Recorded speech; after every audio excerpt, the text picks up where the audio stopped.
गीता में अर्जुन को स्वयं भगवान कह रहे हैं कि उस परमेश्वर की शरण में जा, उसके लिए उन संतों के पास जा जो तत्वदर्शी हो।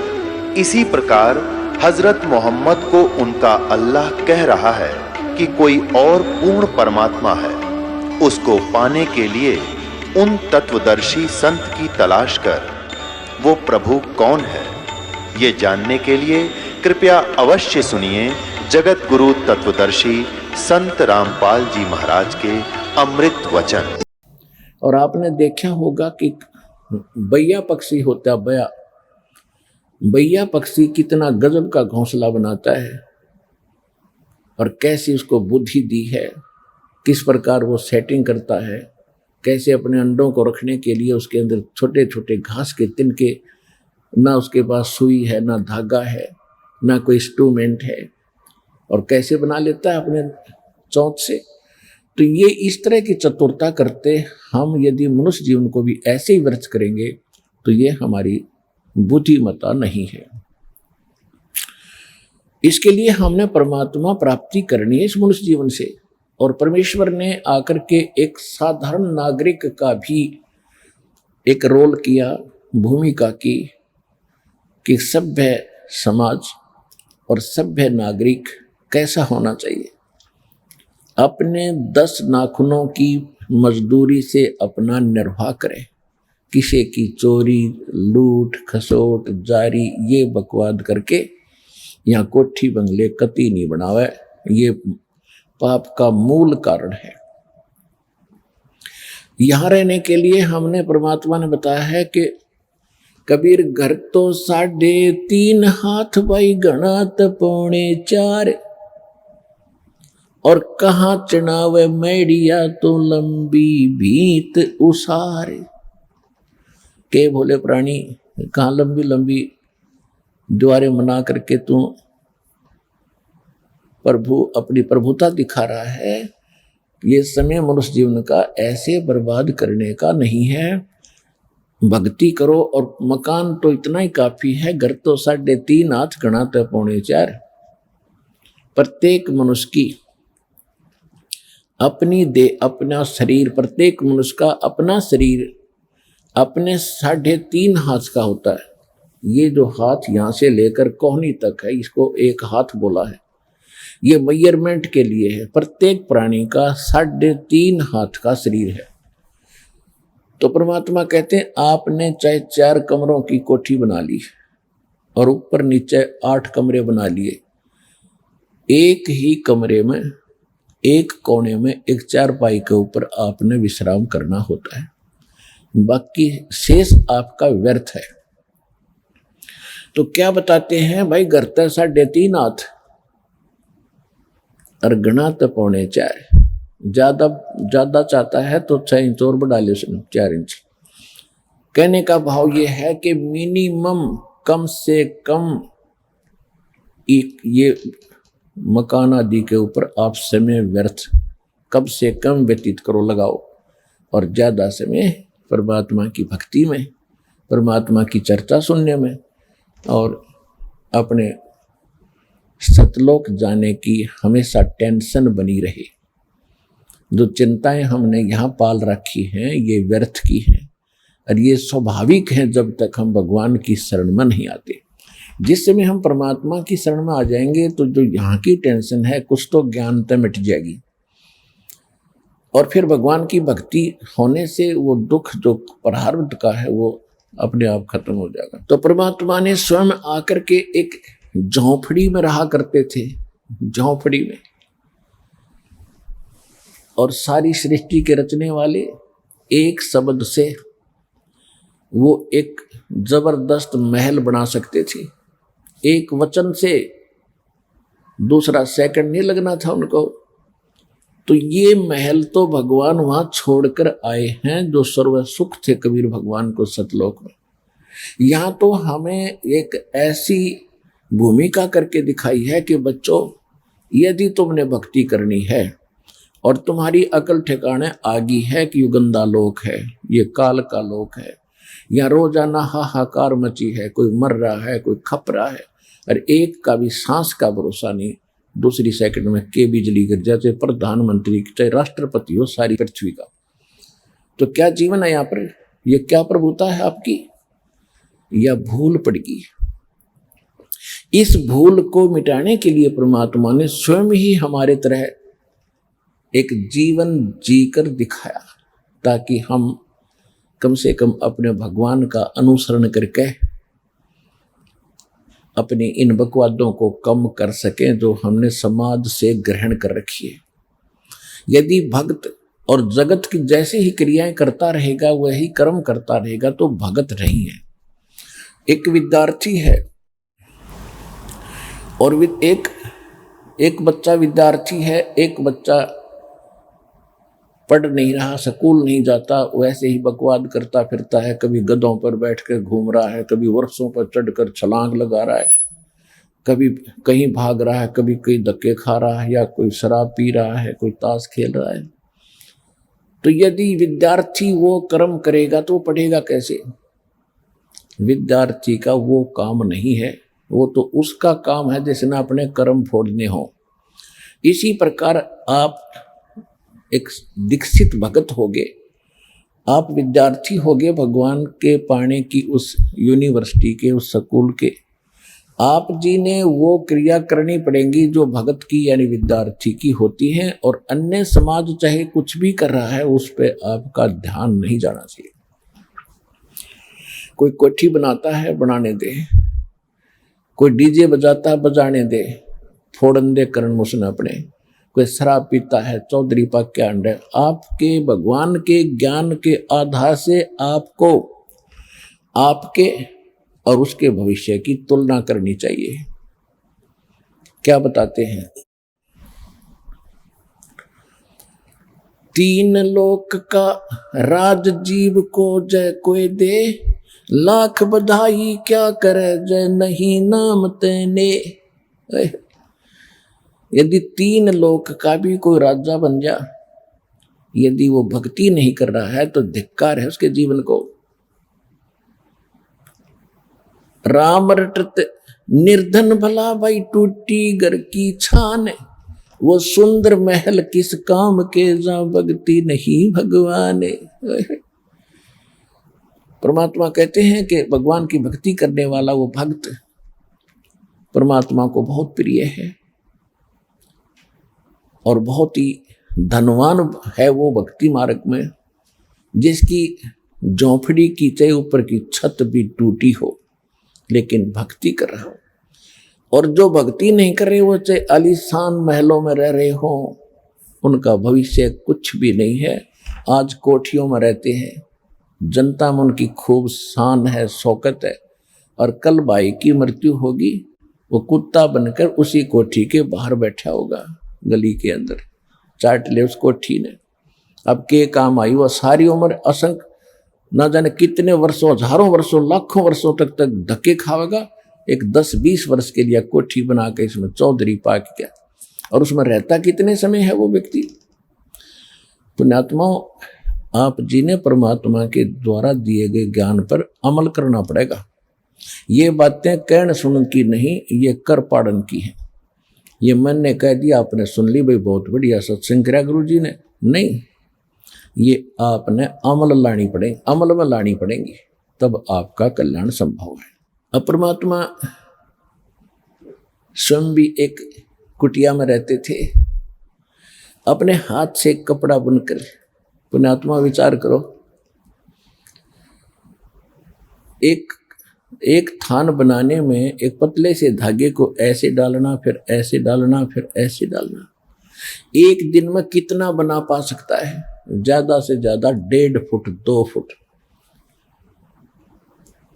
और परमात्मा ये काम करते थे, और उसी से जो मेहनताना मिलता था उससे निर्वाह करते थे। और फिर भी अगर बच जाता था तो उसका दान करते थे, पुण्य में लगाते थे।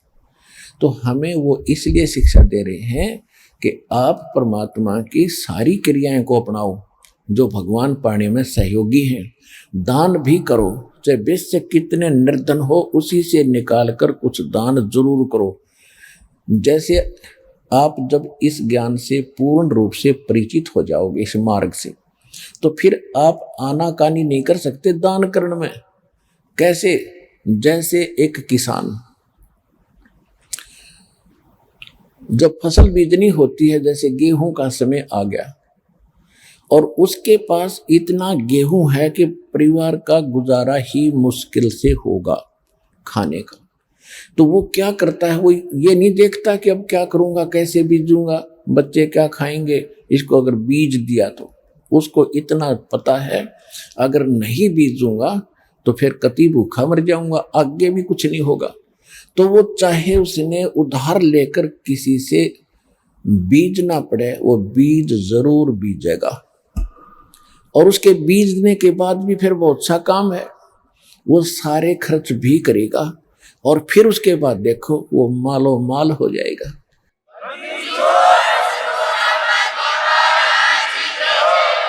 इसी प्रकार आप जी ने ये बीज धर्म का बोना पड़ेगा। अपने और वाह्यात के खर्चों को कम करके दान में ज्यादा ध्यान आपने देना पड़ेगा।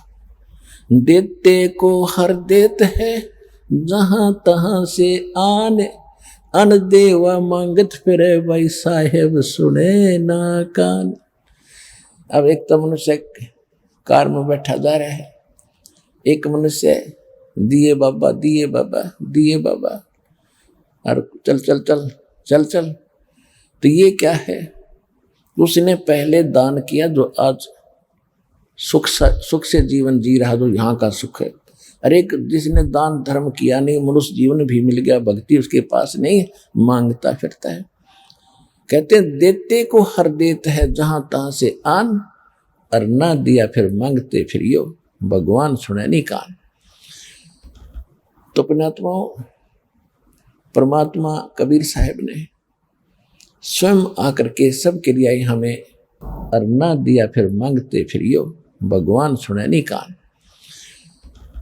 तो पुण्यात्माओं, परमात्मा कबीर साहब ने स्वयं आकर के सबके लिए हमें बताई है और स्वयं उनको प्रैक्टिकल करके दिखाया है कि तुम भी करके देखो जो परमात्मा कह रहे हैं। तो देखो, पहले तो दास ने आपके हृदय में यह सिद्ध किया है कि कबीर इज गॉड।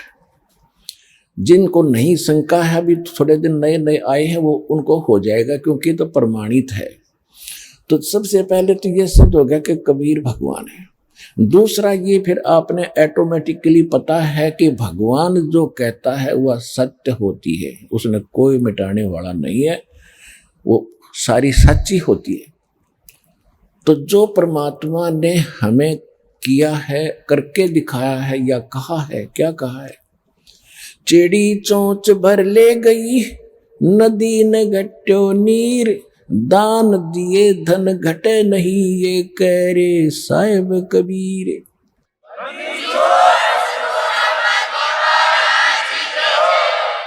परमात्मा अपने दस्तक कर रहे हैं कि मैं कह रहा हूं दान देने से धन नहीं घटता।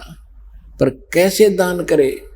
गुरु बिन माला फेरते, गुरु बिन देते दान, गुरु बिन दोनों निष्फल हैं, चाहे पूछो वेद पुराण। अब दान भी अधिकारी को दोगे तो लाभ होगा। जैसे बीज भी उपजाऊ जमीन में बोओगे तो प्रतिफल मिलेगा। यदि रेही और घटिया जमीन में आपने बीज बो दिया, कुछ भी हाथ नहीं लगेगा। तो गुरु बिन माला फेरते, गुरु बिन देते दान, गुरु बिन दोनों निष्फल हैं, से पूछो वेद पुराण। यानी पूर्ण संत के बिना पूर्ण भक्ति आप नहीं मिली, और आप भक्ति भी कर रहे हो और दान भी नकली संतों को कर रहे हो, तो उससे कोई लाभ आपको नहीं होगा। तो दान भी अधिकारी को करे, और दान देने से धन नहीं घटता, ये भगवान कह रहे। उदाहरण के लिए परमात्मा ने बहुत सी प्रैक्टिकल करके दिखाए हैं। हम परमात्मा से क्या मांगते हैं? बहुत ज्यादा धन हो, कोठी हो, कोई फैक्ट्री लग जाए भगवान,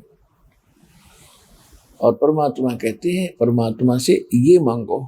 कबीर साहब कहते हैं, साईं इतना दीजियो जा मैं कुटुंब समावे, हम भी भूखे न रहे अतिथि न भूख हो जाए। परमात्मा कहते हैं मेरे से इतना मांग लो, और इसमें सब कुछ आ गया भक्तों, सब कुछ आ गया। जा मैं कुटुंब समावे, साईं इतना दीजिए जा मैं कुटुंब समावे, यानी रिक्वायरमेंट ऑफ द फैमिली, परिवार की आवश्यकताएं पूरी हो और हम भी भूखे ना रहें, और कोई अतिथि द्वार पे आवे दाता वो भी भूखा ना जाए। सब कुछ मिल गया।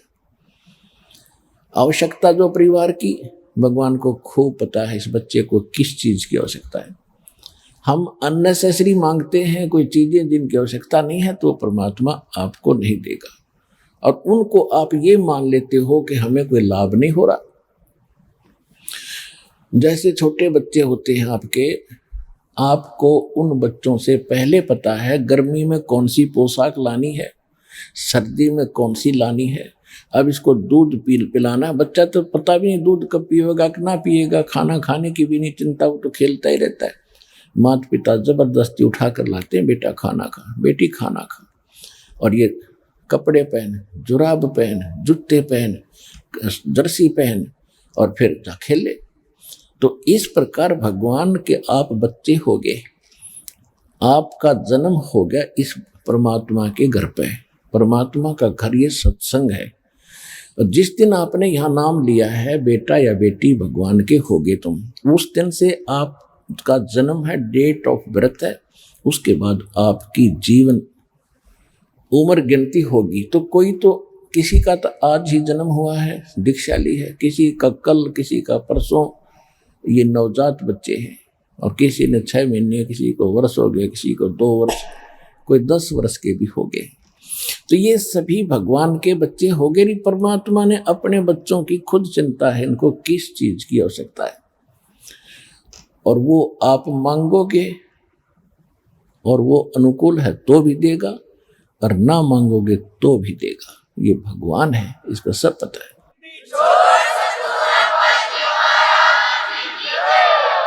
जब हम एक मनुष्य हैं, हम ही अपने बच्चों की इतनी चिंता करते हैं, तो परमात्मा है, वो तो परमात्मा है, समर्थ है, उसके घर में किसी चीज की कमी नहीं है। साईं के दरबार में कमी कहे की ना, अनसा मौज नहीं पावता तेरी चौक चाकरी माँ।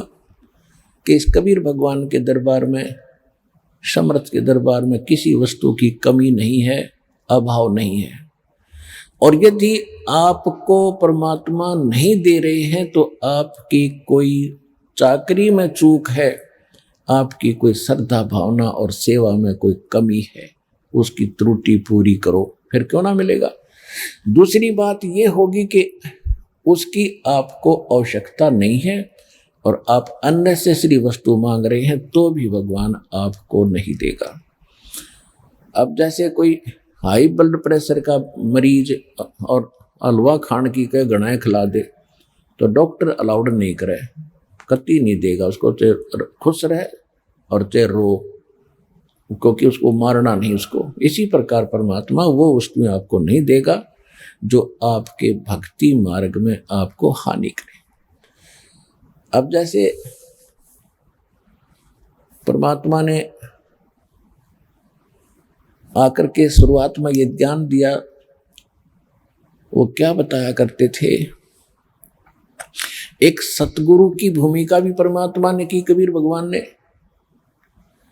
एक अच्छे नागरिक की, कि अपना करके खावे और किसी का ले तो देवे भी, अपना 10 नाखूनों की कमाई से काम करे, उससे अपना निर्वाह करे, घर में भी सुख, शरीर में भी सुख, और भक्ति भी प्रफुल्लित कहनी होगी। तो परमात्मा ने एक तो ये रोल किया, दूसरा ये किया कि वो सतगुरु हैं, वो सारी सृष्टि के पालनहार हैं, और वो जगत गुरु हैं, पूरी सृष्टि को, विश्व को सत्य ज्ञान, सतगुरु हैं, सच्चा ज्ञान देने वाले गुरु हैं, वही है, भगवान ही हो सकता सतगुरु। ये बाकी नकली अपने बेसिक सतगुरु दिखे नहीं, वो सतगुरु नहीं, जिनको ज्ञान नहीं, सच्चा ज्ञान ही नहीं, सच्चा मार्गदर्शक नहीं वो, तो सतगुरु कहाँ से हो गया। तो वो सतगुरु की भूमिका भी वही करते हैं, क्योंकि वो उनके विधान में है। वेद बताते हैं परमात्मा ऊपर रहते हैं सतलोक में, वहां मनुष्य सदृश है, राजा के समान वहां एक सिंहासन यानी तख्त पर बैठे, अनंत कोट ब्रह्मांड के संचालक कंट्रोलर यानी महाराजा के पद पर वो विराजमान है। जैसे हम सुना करते हैं कि दिल्ली के तख्त पर सिंहासन पर फलाने राजा अब इतने दिन रहा, वो इतने दिन रहा, तो ये तख्त मीन एक सिंहासन अर्थात एक राजपद। तो परमात्मा महाराज पद है, वो सतलोक में रहते हैं, वो सारी सृष्टि के संचालक और कंट्रोलर हैं, वो सब के मालिक हैं। वहाँ सिंहासन पर सिर पे मुकुट है मालिक है, ऊपर बहुत सुंदर सफेद छत्र बना हुआ है, एक बहुत बड़े गुम्बद के अंदर, जैसे बहुत सुंदर मंदिर नहीं कह सकते, मंदिर की तो चोटी नो करते हैं ऊपर से, वो ऐसे गोल गोल सी ऐसे ही होती है गुम्बद। एक बहुत बड़े गुम्बद में, सफेद गुम्बद में मालिक बैठे हैं। और फिर यहाँ आते हैं वो तीन सतिथि से, तीन प्रकार की सतिथि से हमारी सभी केयर टेक करते हैं, देखभाल करते हैं।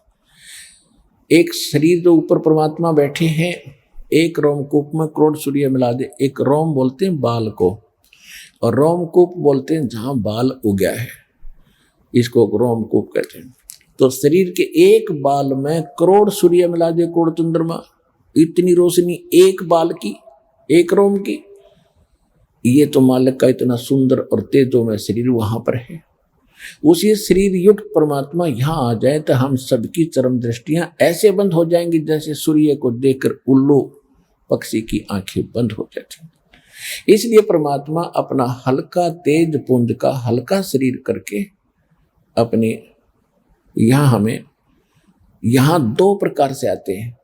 एक तो प्रत्येक युग में मालिक एक शिशु रूप धारण करके और किसी कमल के फूल के ऊपर विराजमान होते हैं, और कमल का फूल अंडरस्टूड है कि वो जल में ही होता है, तो इसलिए परमात्मा को नारायण कहते हैं। नार माने जल, आयन माने वहां पर आकर विराजमान, कहीं से आकर विराजमान होने वाला।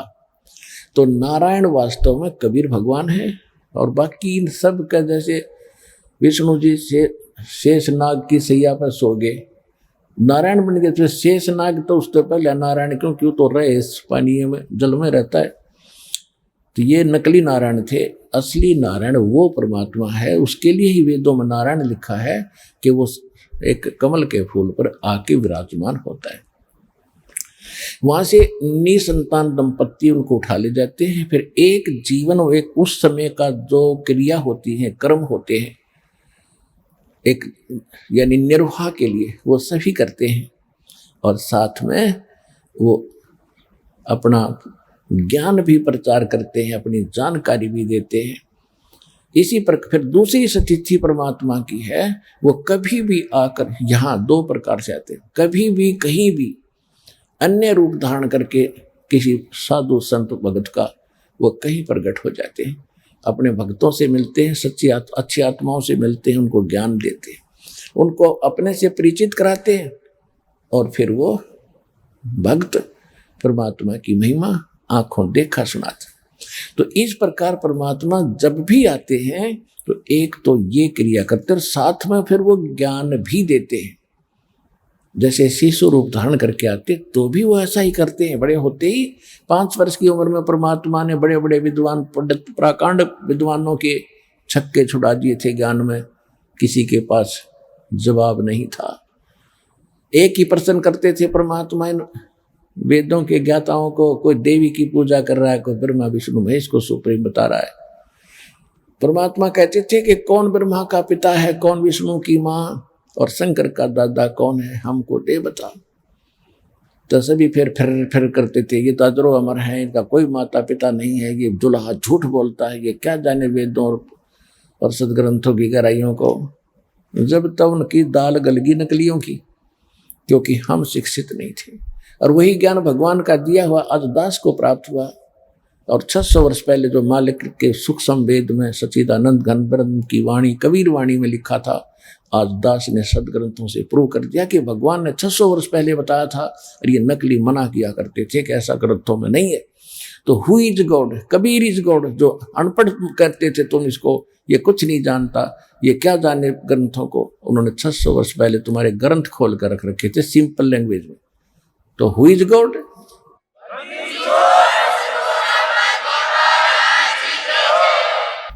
तो उस समय परमात्मा, क्योंकि परमात्मा तो परमात्मा ही होता है, उसमें किसी भी प्राणी के प्रति भेदभाव नहीं होता। उसके हिंदू भी उसके बच्चे हैं, मुसलमान भी उसके बालक हैं, सिख भी उसी के बच्चे हैं, ईसाई भी उसी के बालक हैं। ये नकली इस काल के दूतों ने हमें अलग अलग बांट दिया। पहले तो जाति में बांटा, फिर ऐसे अध्यात्म मार्ग में अलग अलग करवा दिया। अब परमात्मा प्रत्येक को ज्ञान दिया करते थे, हिंदू को भी मुसलमान को भी। वो क्या कहा करते थे कि भी तुम, हिंदुओं को भी कहते थे धर्म गुरुओं को, कि आप अध्यात्म ज्ञान से परिचित नहीं, आप गलत प्रचार कर रहे हो, आप ये अन्य साधनाएं करवा रहे हो, और इन देवी देवताओं की पूजा जो करवा रहे हो ये मोक्षदायक नहीं है। और विशेषकर जो गुरु पद पर बैठे होते हैं उन लोगों को दुख होता है इस बात का कि एक तो तेरी बेइज्जती होगी,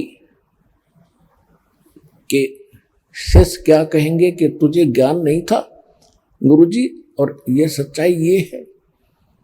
और दूसरा फिर उनकी रोजी रोटी प्रभुता जाने का डर है, जिस कारण से ये शुरू से ही, प्रारंभ से ही सत्य ज्ञान के आड़े आते रहे।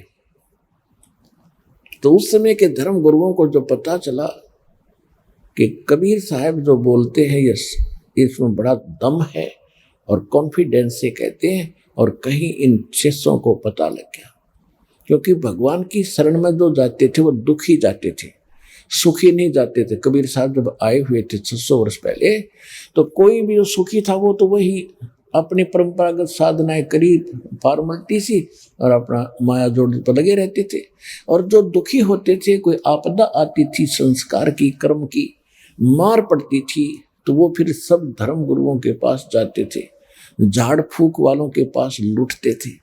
जब नहीं कहीं आराम होता था तो परमात्मा कबीर जी का कोई शिष्य उनको सलाह देता था कि आप हमारे गुरु जी के पास चलिए, आप ठीक हो जाओगे। तो पहले तो वो नहीं मानते थे, फिर जब सब जगह से हताश हो जाते थे, फिर वहां पर मजबूरी में आते थे, और वहां आते ही वो सुखी हो जाते थे। तो वो लोग ही मानते थे भगवान को उस समय जो घने दुखी थे और मालिक की शरण में आते सुखी हुए, क्योंकि परमात्मा तो सुख ही देता है। एक समय एक ब्राह्मण परिवार जिसकी 2 लड़के 2 लड़कियां थी, और वो बहुत ही कर्म की मार से, प्रारब्ध के संस्कार से घना दुखी था। तो पहले जैसे भी अपनी परंपरागत साधनाएं थी वो कर ही रहे थे। उन साधनाओं के करते करते ही उनके घर पर पैर टूट गया।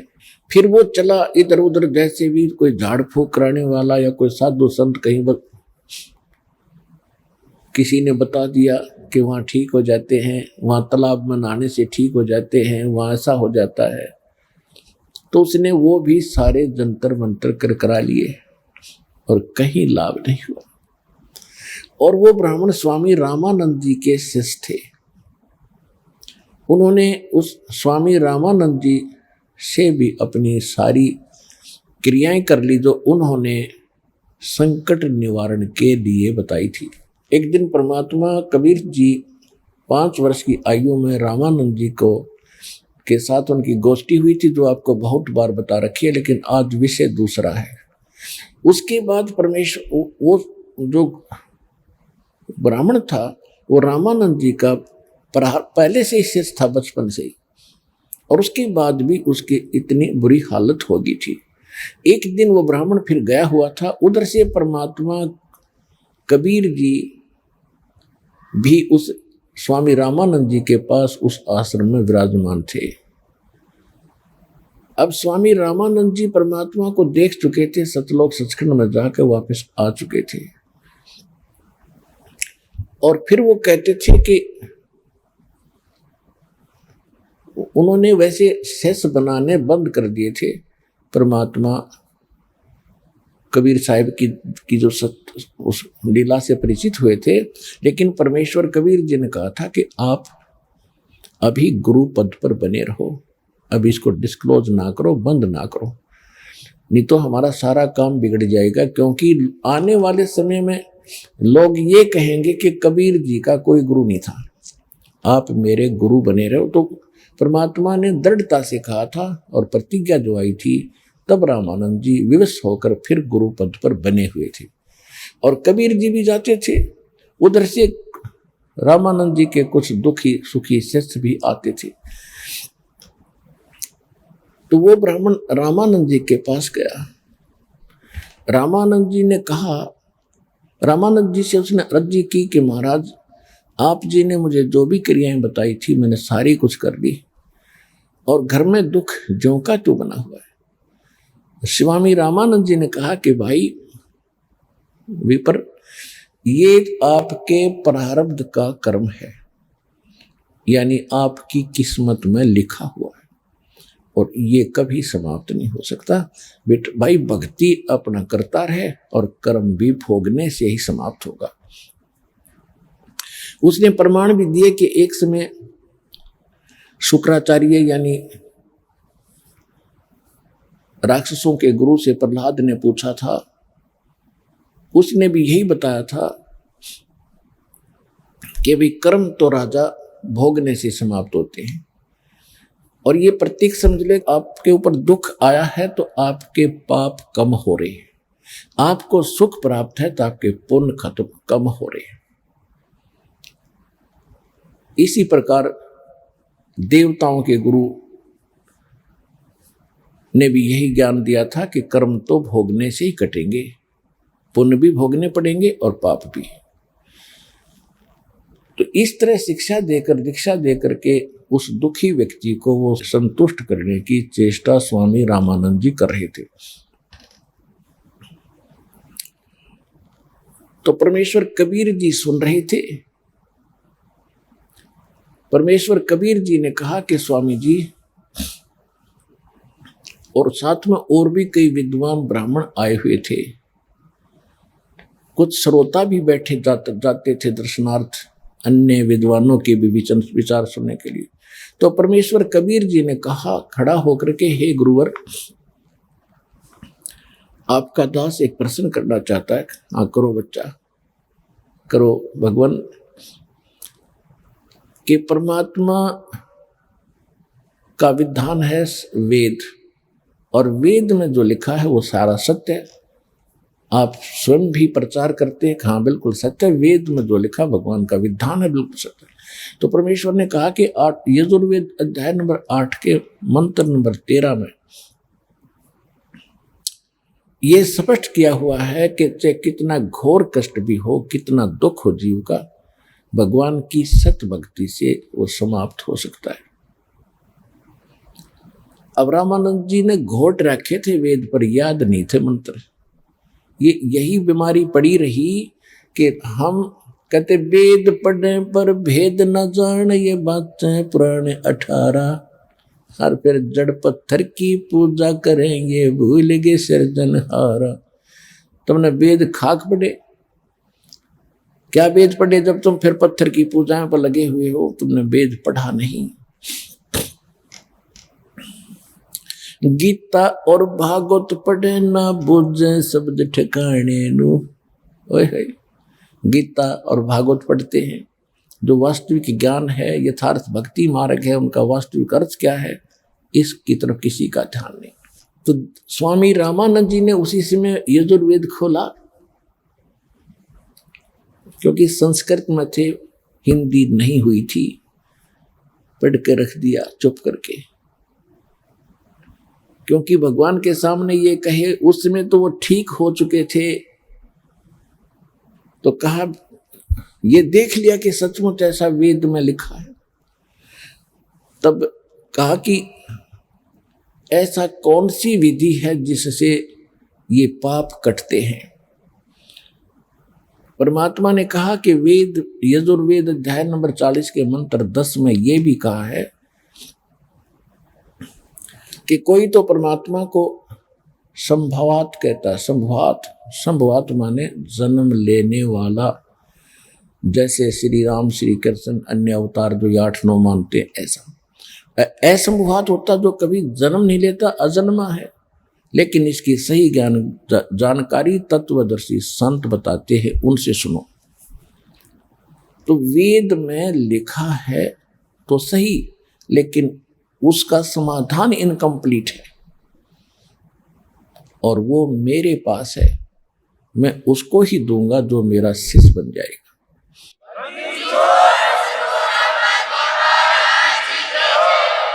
अब कबीर साहब उठकर चले गए। कुछ देर के बाद, चर्चा होने के बाद, वो ब्राह्मण वहीं बैठा था जो कर्म की मार से दुखी था, प्रारब्ध के कर्म से दुखी था। पूरा परिवार जो है ना कर्म ने सता रखा था। उसने पूछा स्वामी रामानंद जी से, जी ये कौन थे? स्वामी रामानंद जी ने बताया कि ये, अब क्या बताऊं मैं, इनकी आइडेंटिटी बता भी नहीं सकता, और बताऊंगा तो तुम्हारा यकीन नहीं हो सकता। ये नीरू के घर आए हुए, जुलाहे के घर आए, ये परमात्मा है। अब इसने जो वेद का श्लोक बताया, मैं सारी उम्र खोदी मैंने पढ़ते न, मैं 120 साल का हो गया, और मुझे नहीं पता था वेद में ये मंत्र है भी कि नहीं। और मुझे चारों वेद कंठस्थ याद है, लेकिन मैंने घोट रखा है, उसमें नहीं पता लिखा क्या। और ये जुलाहे के घर लीला कर रही। अब उस पंडित जी ने के सामने ये मर्यादा, यानी ये समस्या खड़ी होगी, मैं ब्राह्मण और वो धानक है, वो जुलाहा, वो शूद्र, और इतना दुखी। 1 महीना तो उसने इसी उधेड़ बुन में, लोक लाज में खो दिया। एक दिन उसको, वो जा रहा था, परमात्मा सत्संग कहीं कर रहे थे, एक वाणी उसके कानों में पड़ी, कुल करनी के कारण, लोक लाज के कारण, ये हंसा गया बिगो, तब ये कुल क्या कर लेगा जब तू 4 पाया का हो।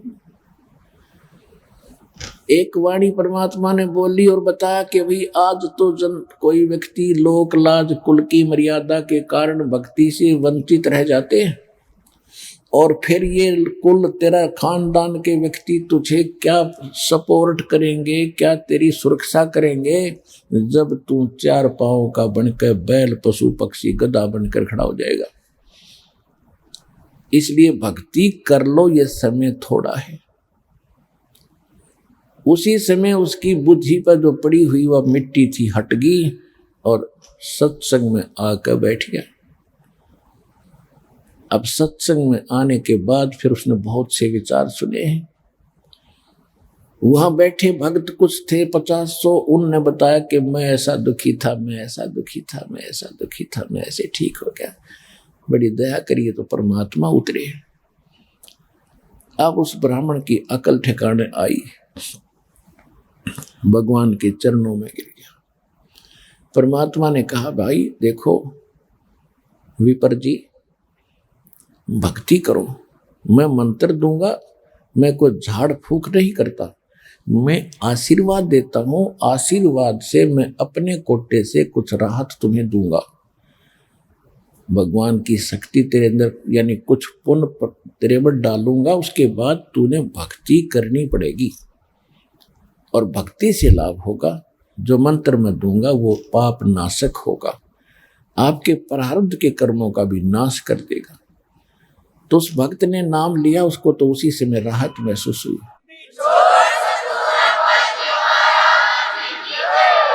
उस भक्त ने नाम लिया, उसको तो वहीं राहत महसूस हुई, हल्का फुल्का शरीर हुआ। उसने घर आके अपने सारे परिवार को बताया और कहा तुम चलो। तो पहले वो अपने लड़कों को लाया, लड़कों को लाया, नाम दिलाया, परमात्मा का आशीर्वाद पाया। दोनों बच्चे धीरे धीरे कति ठीक हो गए। उसके बाद फिर लड़कियों को लाया, अपाहिज ही पड़ी थी, पता नहीं मेंटली डिस्टर्ब थी, किसी को कुछ रोग था, किसी को कुछ तक समस्या थी। फिर उसकी पत्नी और वो सारों सबने दीक्षा ली। उसी के कारण, उस बीमारी के कारण वो बहुत घना कर्जवान भी हो गया था। इतना कर्जवान हो गया था कि उसके रिश्तेदार भी मुंह मोड़ गए थे। द्वार पर जाता था, पता लग जाता था कुछ मांगने आया है, और सामने वाले को भी पता होता है कि ये क्या सोच रहा होगा। अंडरस्टूड है उसको भी कि ये सोच रहा होगा मैं कुछ मांगने आया हूं। तो उसकी नजर में भी अंतर हो जाता है, रिश्तेदार भी दूर हो जाते, भाई भी दूर हो जाता, माँ बाप भी हरकत थोड़े से ढीले पड़ जाते हैं, आपत्ति ऐसी बुरी होती है। तो इसलिए हमने परमात्मा की आवश्यकता है जो उसमें सारे ही गुण हैं। तुमेव माता च पिता तुमेव बंधु च सखा तुमेव विद्या च द्रविण तुमेव सर्व मम देव देव। कि हे सब भगवानों के भगवान, आप ही मेरे माँ, आप ही पिता, यानी सभी रोल, सभी गुण भगवान के अंदर है। वो कभी मुंह नहीं मोड़ता, कितना ही आप कितनी बार याचना करना, अगर जायज होगी तो सारी सुनेगा आपकी।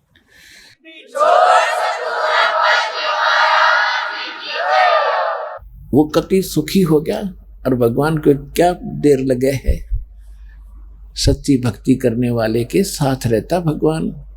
जो बच्चा गौ की नजर में, यो साईं को संत, और भक्तों के पीछे फिरे वो भगत वचल भगवंत।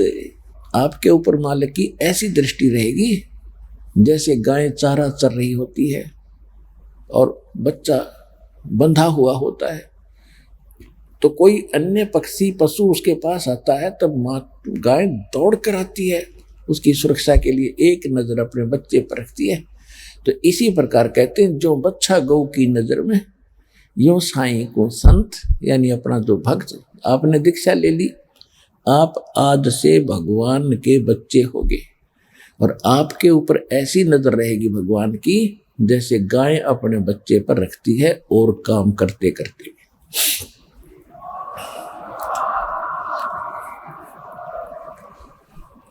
जो बच्चा गौ की नजर में, यूं साईं को संत, और भक्तों के पीछे फिरे वो भगत वत्सल भगवंत। अब वाहियात के खर्चे उनके खत्म हो गए, दवाई झाड़ फूकों पर पैसे लगते थे वो बंद हो गए, और दोनों पे तीनों पिता पुत्र कमाने योग्य हो गए। लोग लगे मजदूरी, जो भी मिला वही कर ले, लोक लाज नहीं करनी। परमात्मा ने कहा बेटा जो भी काम मिला वही कर लो, इसमें अहम ना करना। तो कुछ ही दिनों में ऋण मुक्त हो गए, सारा परिवार सुखी। जो रिश्तेदार उनको सामने मुंह से भी बात करना नहीं चाहते थे, वो प्रार्थना करते हैं अपने घने दिन हो गए आए नहीं हमारे यहाँ। अब जब उनको सब सुख मिल गया भगवान से, तो संसार में भी तुम इज्जत चाहते हो, यहाँ भी सुख से जीना चाहते हो। परमात्मा कहते हैं तुम फिर भी मेरी शरण में आ जाओ, तुम्हें यहाँ भी सुथरा जीवन दूंगा और मोक्ष करूंगा।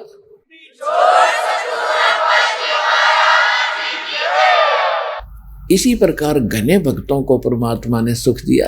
एक जगह नहीं, एक दिन में 1000 जगह प्रकट होते थे कबीर भगवान, किसी रूप में, कहीं किसी साधु रूप में उनको ज्ञान देते थे, कहीं पर भी खड़े हो जाते थे और अपनी अमृतवाणी सुनाना शुरू कर देते थे। जैसे आत्मा को परमात्मा की चाह सभी को है, और जहाँ भगवान की चर्चा होती है तो आत्मा एकदम उमड़ के आती है। जैसे आपने मदारी देखे होंगे, कहीं खड़े होकर डुगडुगी बजाने लग जाते हैं, 100-200 इंसान इकट्ठे हो जाते हैं, फिर अपना तमाशा देखकर पैसे लूट कर चले जाते हैं। परमात्मा ने वही तरीका अपनाया।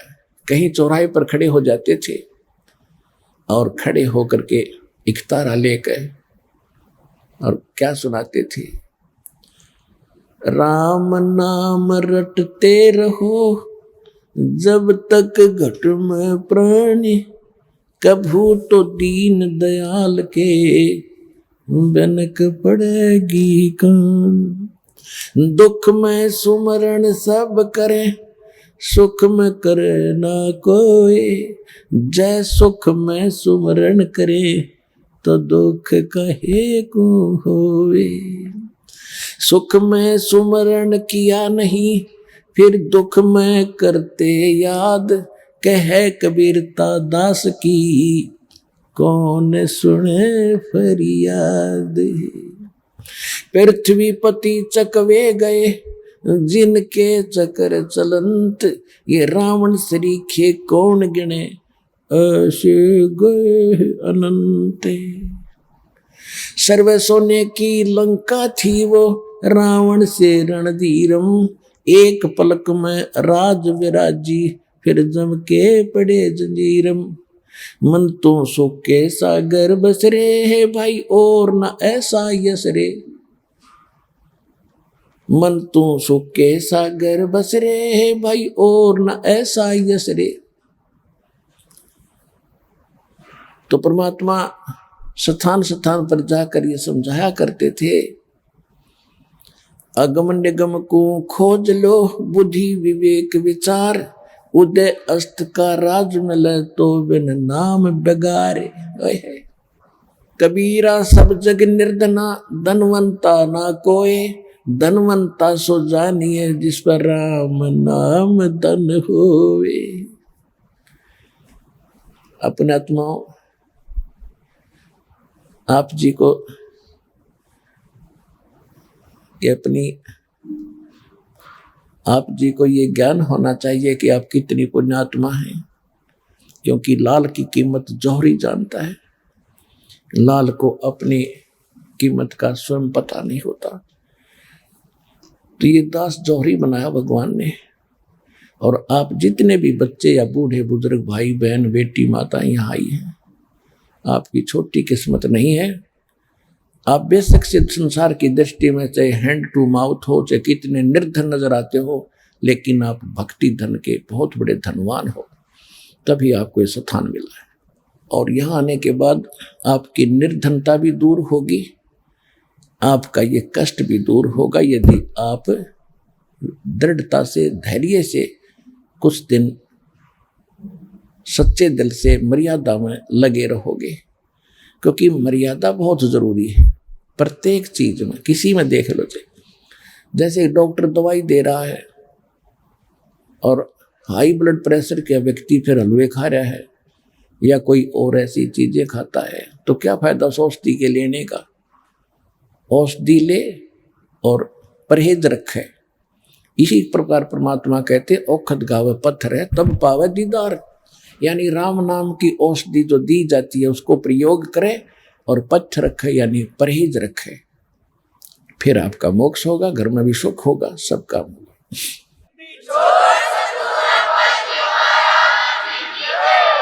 तो इस प्रकार परमात्मा के बहुत गणे शिष्य हो गए थे।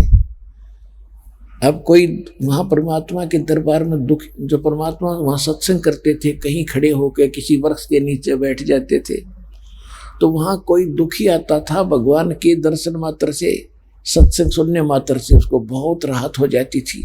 फिर चरणों में गिरते थे, आशीर्वाद लेते थे, बिल्कुल स्वस्थ हो जाते थे, फिर दीक्षा लेते थे। इस प्रकार परमात्मा के 64 लाख शिष्य हो गए थे। 5 वर्ष की आयु में परमात्मा सत्संग करने लग गए थे, 5 वर्ष की आयु में। और बड़े बड़े ऋषि महर्षियों को फिर मुंह कर दिया था कबीर परमात्मा ने। यानी 1398 में मालिक प्रगट हुए थे और यानी 1403 में रामानंद जी, जो वहां के प्रकांड विद्वान माने जाते थे, वेदों और गीता के मर्म ज्ञाता प्रसिद्ध थे, उसके छक्के छुड़ा दिए थे। और उसने उनको विवश होना पड़ा था ये कहने के लिए, मैं तुम स्वामी में बाल बुद्धि, कर्म भरम कियो नाश, और गरीब दास तुम पूर्ण पुरुष, मेरा हो गया दृढ़ विश्वास।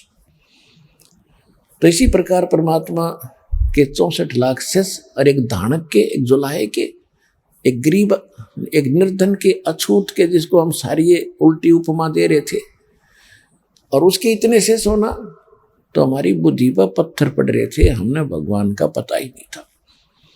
हमने तो ये भगवान मान रखे थे जिसने कोई मोटी सी गदा उठा रखी हो, या किसी ने तीर ले रखा हो, या सुदर्शन चक्र काट दे गणे ने, इसे तो भगवान सब हो जाएंगे, पुलिस वाले भगवान है, किसी हमारे डंडा और वो हाथ जोड़ के खड़ा हो जाए। पहले समय में तो ऐसा ही होता था। तो ये भगवान नहीं होते, इनसे हटकर होते हैं जो अच्छे। जैसे पुलिस वाले हैं, पहले एक बुरा हाल कर रखा था जनता का, जब गुलाम था भारत, लेकिन वो पुलिस अलग डिपार्टमेंट है, जो हथियारों वाले हैं वो अलग है। राजा तो बगैर हथियार के रहता है, वो स्वयं हथियार नहीं उठाता। तो इसी प्रकार हमारे जो भगवान थे वो समर्थ थे, वो उनको हमने भगवान माना नहीं। जिसके हाथ में डंडा उसने तो सारे भगवान मान लिया, सारे राम राम करे। तो कहने का भाव ये है कि हमने पहचान नहीं थी भगवान की, इसलिए ये दाव लगा रहा है नकलियों का। तो सब बहुत से सुखी हुए, परमात्मा के 64 लाख सेस हुए, और जो भी नाम ले ले वे 100 जगह गुण गावे, और वो औरों को समझावे, उनके समझ में नहीं आवे, वो फिर पता नहीं के बात बनावे। ये कहे का भगवान है, ये तो एक धानक है, जुलाह है।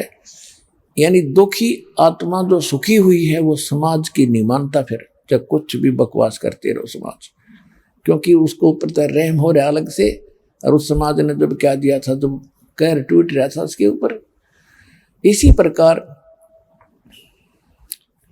एक सर्वानंद नाम के बहुत बड़े ब्राह्मण विद्वान थे। उसने, क्योंकि ब्राह्मणों का काम यही था कि वेद शास्त्र पढ़ो, अपने बच्चों को भी तुम इसी काम पर लगाओ, और अन्य समाज को यथार्थ भक्ति का ज्ञान, ग्रंथों का गूढ़ रहस्य बताओ, ताकि वो आपके मुख से सुनकर अपने कर्म धर्म को सुधार के अपना जीवन सफल करें। और उनको इसकी दीक्षिणा देना भी समाज ने शुरू कर दिया था कि आप केवल यही काम करो, सदग्रंथों को समझो और फिर अन्य समाज को बताओ। तो फिर ये क्या हुआ कि इन्होंने, एक समस्या पैदा हो जाती है कि समाज एक भोला है, जब तक इसको स्वयं ज्ञान नहीं है अध्यात्म का, तो जो ज्यादा धारा प्रवाहिक बोलते थे, संस्कृत घनी बोलते थे, डटे नहीं डटे थे, तो उनको, उनके ऊपर सभी प्रभावित हो जाते थे कि ये बड़ा विद्वान है, इसने संस्कृत भाषा में इतना कुछ बोल दिया। और चाहे सामने वाले का समझ में भी नहीं आता ये बोल क्या रहा है, पर वाह जरूर कर देता था। एक समय एक ग्रामीण व्यक्ति कहीं सत्संग सुनकर एक विद्वान पुरुष का, जो बहुत बड़ा विद्वान प्रसिद्ध हो रहा था, काशी विद्यापीठ पढ़कर आया है, तो वहाँ के लोग आम सभी चले जाते थे। तो वो एक यात्री था, राह चलता, उसने भी पता चला कि कोई विद्वान आया है, थोड़ी चलता चलता आध घंटे सत्संग सुन लेता हूँ, इसके विचार सुनता हूँ।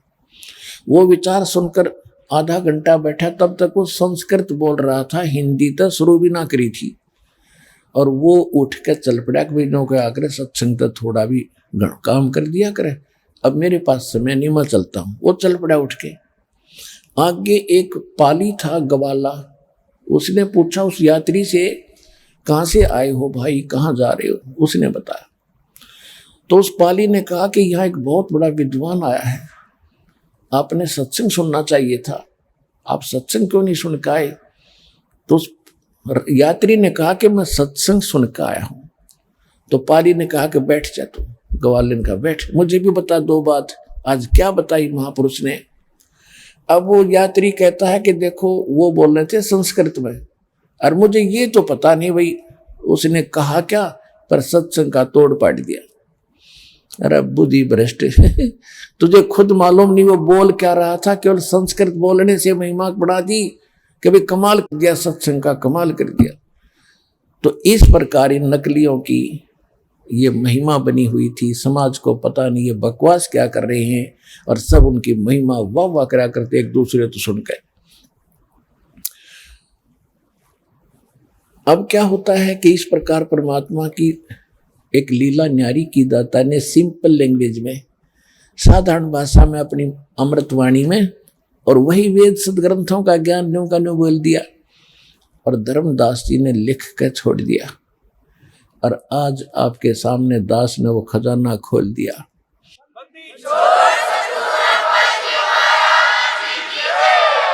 इसी प्रकार वो सर्वानंद, जिसने चारों वेदों को कंठस्थ, 18 पुराणों को कंठस्थ याद कर रखा था, और ये एक दूसरे के साथ शास्त्रार्थ इसलिए करते थे कि वो फेल हो जाए, मैं प्रभु हो जाऊं, मुझे घड़ी दक्षिणा हो।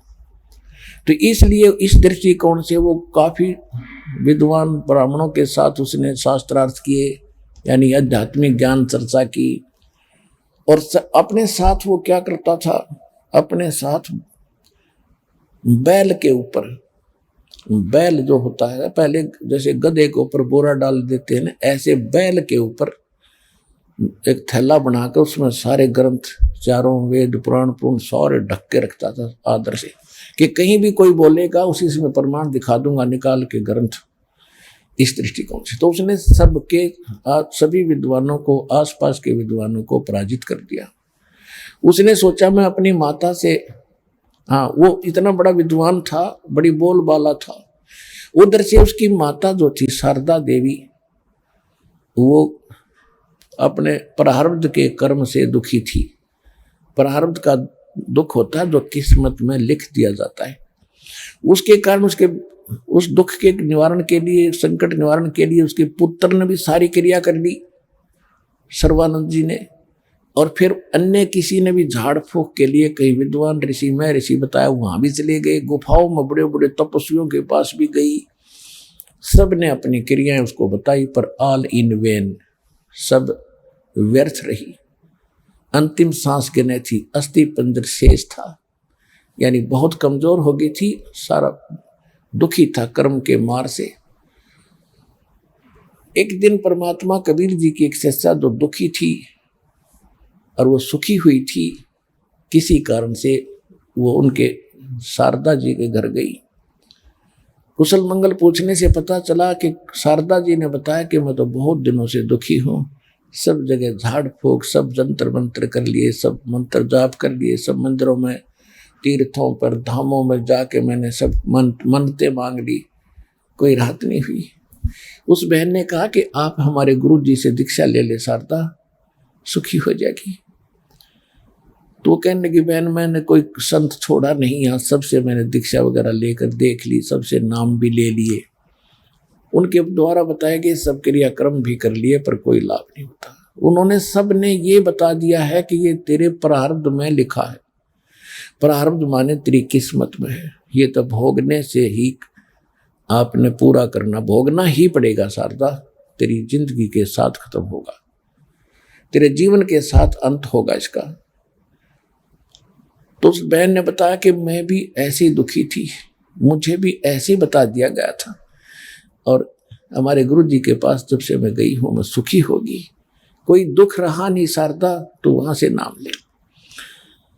अब ये पता चलता है कि मैं भी ऐसा दुखी था और मुझे भी यही समस्या थी, और मैं वहां से ठीक हो गया तो कुछ आशा जागी, आशा की कोई चिंगारी किरण उसको दिखाई दी, तो बैठ गई, चारपाई पर बैठ गई।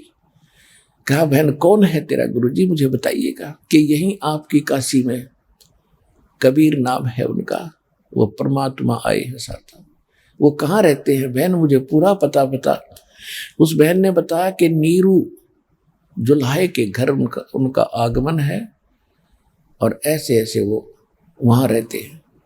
वो वापस लेट गई नौके, कहने की बहन नहीं, हम ब्राह्मण और वो एक शूद्र, हमारी तो इज्जत का नाश हो जाएगा, क्या कहेगी दुनिया मुझे। तो उस बहन ने परमात्मा का ज्ञान सुन रखा था। उस बहन ने परमात्मा की जो दीक्षित बहन थी, उसने कहा कि बहन शारदा आप तो ब्राह्मणी हो, ब्राह्मण के घर जन्म है तेरा, कितना पवित्र पुण्य है तेरे जो आज तू ब्राह्मण के घर जन्मी है।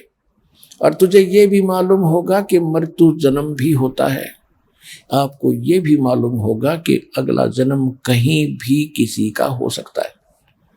आप आज ब्राह्मण हो, कल आप शूद्र के भी जन्म ले सकती हो। अब वो मान भी रही थी कहाँ ऐसा हो सकता है, पर अब नहीं बनेगी बात। वो बहन उठकर चली आई कि ठीक है बहन, तेरी समझ में आवे तो देख लिए, बात बनेगी वहीं, और पृथ्वी पर कोई ठिकाना नहीं। अब वो कुछ दिन तक ऐसे दुख तो था ही इस पे। एक दिन कोई और एक बहन ने जाकर उसको बताया, उससे भी यही सवाल जवाब हुए। अंत में जब उस बहन ने, परमात्मा की भगत ने परमात्मा का पता बताया, तो वो फिर कहने लगी नहीं, वो धानक और हम ब्राह्मण हैं, नहीं जाऊंगी, मर जाऊंगी पर ये गलती नहीं करूंगी। लोक लाज इतनी बाधा बना रखी है, ऐसी आगे एक छड़े गाड़ दिए काल ने कि भगवान तक पहुंचने के लिए कितनी बाधाएं पैदा करती। कुछ दिनों के बाद वो ब्राह्मण, जिसकी 2 लड़के 2 लड़की और स्वयं सारा परिवार कहर से दुखी था, परमात्मा के चरणों में आ गया था। वो ब्राह्मण गया, शारदा का दूर का नाती था, किसी काम बस वहां पहुंचा। उसने कुशल मंगल पूछी तो देखा कि शारदा अब तो बहुत दुखी हो गई, आपका तो कितना अच्छा शरीर था, कितना अब तो वो पतली दुबली होगी।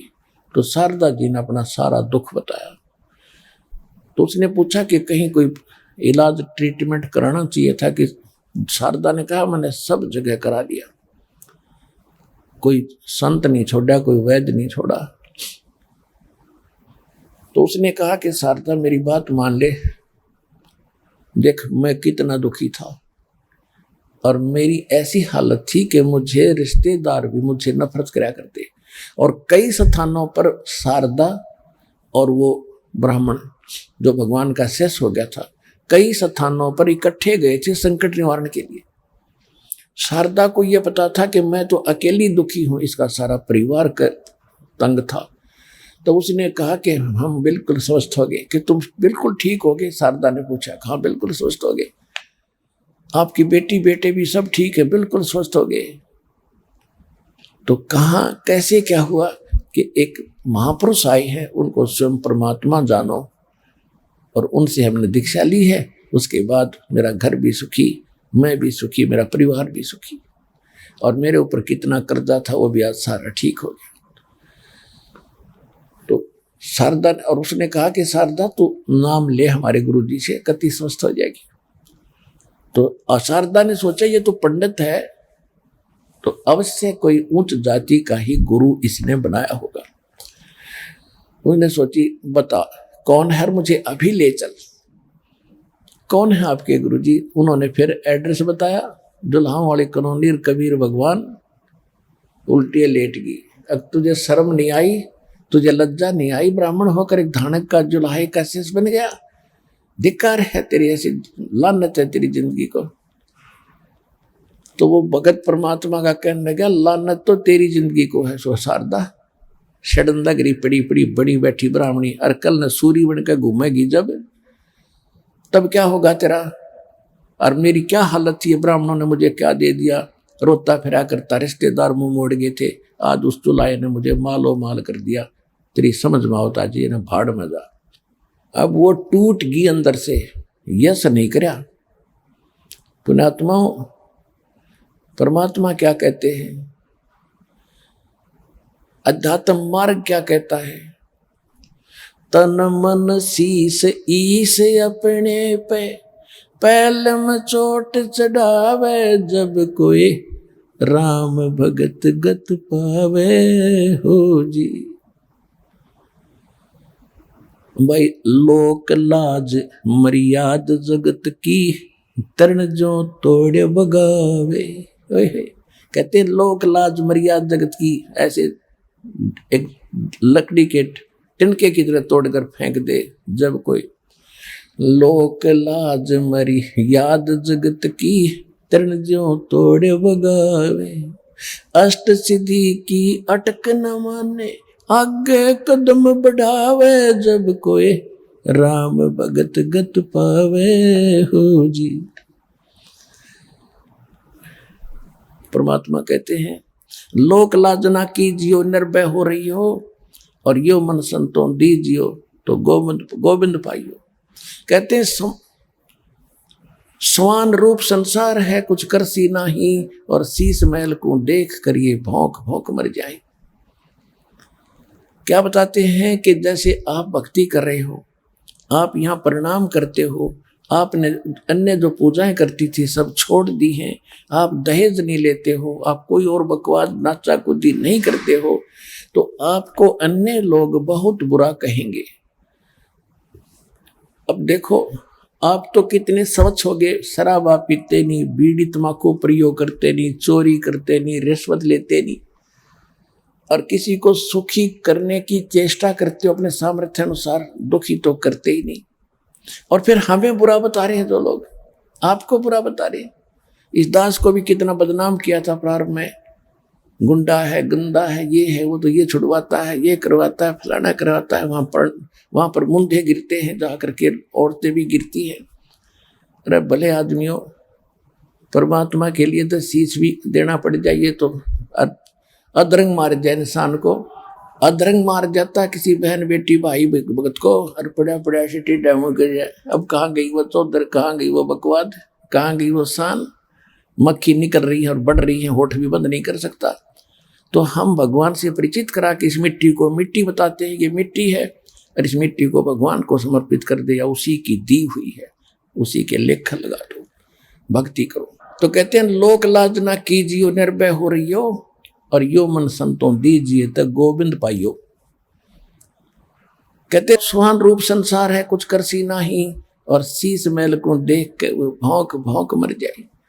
जैसे शीशे के सामने कुत्ता खड़ा हो जा, शीशे की जो बना रखी हो द्वार, अब उस शीशे के पर अपनी परछाई कुत्ता देख रहा है उसमें, और सामने वाले को गंदा व्यक्ति मानकर उसको भौंक रहा है, गालियां दे रहा है, उसके बाद भागता है। से कहती वो भौंक भौंक कर मर जाता है। सामने से भी उसको अपना ही स्वरूप दिखता है। यानी जो भक्तों में दोष देखता है वो कुत्ते जैसा इंसान है, और वो शीशे में अपना ही स्वरूप देख रहा है। दूसरों को जो स्वयं गंदा है, वो भक्तों को भी उतना ही गंदा समझकर वो भौंक रहा है। तो परमात्मा कहते हैं भौंकने दो। इसका समाधान बताया परमात्मा ने, साकट और सवान को उल्ट जवाब नहीं दे। वो भौंकते कुत्ता तो उसको ज्यादा नहीं छेड़े और घना भौंकेगा, बोल रहे नहीं, आगे चल पड़े। इसी प्रकार को साकेट रूपी प्राणी है, तो ज्यादा उसने वाद विवाद करे नहीं, चुप होकर सुन ले। परमात्मा उसने आप ठीक कर देगा, कुछ दिनों में अपने आप सेटिंग कर देगा।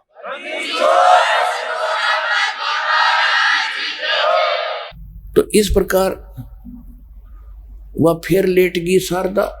हक देख क्या किया इसने, ये तो कमबख्त आदमी है। चाह की बिना, जलपान भी ना पूछा उस नालायक ने उस भगत को, और वो उठ कर चल पड़ा। लेकिन वह टूट गई अंदर तय कि इस आदमी को मैं खूब जानती हूँ, इसकी क्या हालत थी, और अब ये बता रहा मैं बिल्कुल सुखी हो गया। तो उसके बारे में उसने अपने निकटतम और नातियों से भी पूछा, तो पता चला उसको कि सचमुच वो तो आज इतना सुखी है कि शायद अपने रिश्तेदारियों में कोई नहीं होगा। अब शारदा ने सोची अब क्या करूं, अब कैसे बात बने। अब क्या हुआ, परमात्मा कहते हैं सौसल छिद्र में करूं अपने धन के काज। है पुणात्मा, इस काल ने तो इतने किले बना दिए, भगवान के बच्चों को रोक रखा, किसी को मजहब का किला बना दिया, किसी के ऊंची नीची जाति बना दी कि भगवान तक ये पहुंच ना जा, अपने जीवन नाश करके गधे बनकर घूमे यहाँ पर बिरान माटी करवावे। लेकिन समर्थ भी समर्थ है, उसने तो अपने बच्चे दिखाई देते हैं, चाहे ब्राह्मण है, कोई बाल किसी जाति से है, चाहे शूद्र है, चाहे मुसलमान है, चाहे सिख या ईसाई, उसके अपने बच्चे हैं। ये तो हमने अपने नारे डिवीजन बना रखे हैं, उसके घर में यू डिवीजन ये नहीं है, ये बंटवारे नहीं है। तो इस किले को तोड़ने का मालिक के पास कैसे फार्मूले हैं।